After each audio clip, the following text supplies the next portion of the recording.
আসসালামু আলাইকুম বন্ধুরা, আপনারা দেখতে পাচ্ছেন এটা একটা পরীক্ষার হল। এখন প্রথম প্রান্তিক মূল্যায়ন চলছে। আজকের বিষয় হচ্ছে বাংলাদেশ ও বিশ্ব পরিচয়।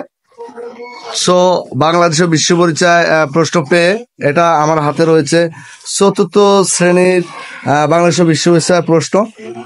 আপনার এই যে এখানে প্রশ্নের মান হচ্ছে 100 মার্কের কি কি আসে আমি সেটি বলবো। তাহলে 1 নম্বরে আসে আপনার সঠিক উত্তরটি উত্তরপত্রে লিখুন। এখানে আছে 10 মার্ক, 10টা আসে। এখানে বিকল্প উত্তর রয়েছে, যেটা সঠিক সেটা উত্তর দিবেন। আমি একটা আলোচনা করি, যেমন প্রকৃতির উপাদান কোনটি। এখানে বাড়ি, বিদ্যালয়, রাস্তা, পানি। আপনারা যারা জিনিয়াস আছেন অবশ্যই বুঝবেন এটার উত্তর কোনটা। এরপরে 2 নম্বরে আসে আপনার সঠিক শব্দ দিয়ে শূন্যস্থান পূরণ করে লিখো। এখানেও 5টার উত্তর দিতে হবে, 5টা 10 মার্ক। আর এই আমি একটা প্রশ্ন বলি, আমাদের বেশি করে ড্যাশ লাগানো উচিত। এখানে কোনো ক্লু দেওয়া হয়নি, উইদাউট ক্লু। তাহলে আপনার উত্তর বুঝতে পারবেন। এখানেও 10 মার্ক। আর তৃতীয় প্রশ্ন আসছে, নিচের বাক্যগুলো পড়ে শুদ্ধ হলে শুদ্ধ এবং অশুদ্ধ হলে অশুদ্ধ খাতায় লিখো। হ্যাঁ, এখানেও 10 মার্ক। 5টা প্রশ্নের উত্তর দিতে হবে। আমি একটা প্রশ্ন পড়ে শোনাচ্ছি। উত্তর অঞ্চলে শীতকালে বেশ ঠান্ডা পড়ে, এটা সঠিক, শুদ্ধ না অশুদ্ধ, এটা আপনারা স্টুডেন্ট উত্তর দেবে। যেমন প্রশ্ন শোনাচ্ছি, আমি উত্তর বলছি না, কারণ এটা একটা পরীক্ষার হল।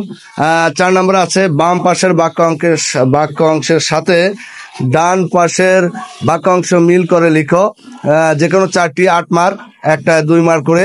মানুষের সৃষ্ট উপাদান নিয়ে আমি একটা বাম পাশে পড়ছি। এরপরে 5 নাম্বার আছে, নিচে যে কোনো 10টি প্রশ্নের উত্তর সংক্ষেপে উত্তর লিখো। এখানে 10টি প্রশ্নের উত্তর দিতে হবে। 10টি প্রশ্নের একটা 3 মার্ক করে, মোট 30 মার্ক। আমি একটা প্রশ্ন পরে শোনাচ্ছি। প্রাকৃতিক পরিবেশের 3টি উপাদানের নাম লিখো। খুব সুন্দর প্রশ্ন হয়েছে। এবার 6 নম্বরে আছে আপনার বড় প্রশ্ন, যেখানে রয়েছে আপনার এখানে বিকল্প প্রশ্ন বাড়িয়ে দেওয়া হয়েছে। মোট প্রশ্ন রয়েছে 6টি।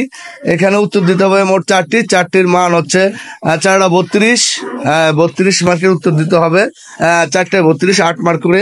একটা প্রশ্ন আমি শোনাচ্ছি। পরিবেশের কোন উপাদানটি বেশি থাকলে প্রচুর বৃষ্টিপাত হয়?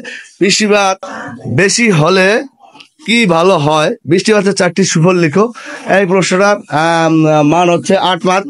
তো খুব সুন্দর প্রশ্ন হয়েছে, আশা করি আমাদের স্টুডেন্টরা পারবে। দেখেন, মনোযোগ সহকারে প্রশ্ন দিয়েছি, প্রশ্নগুলো পড়তেছে।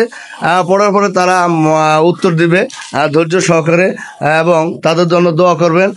ভালো থাকবেন। আল্লাহ হাফেজ।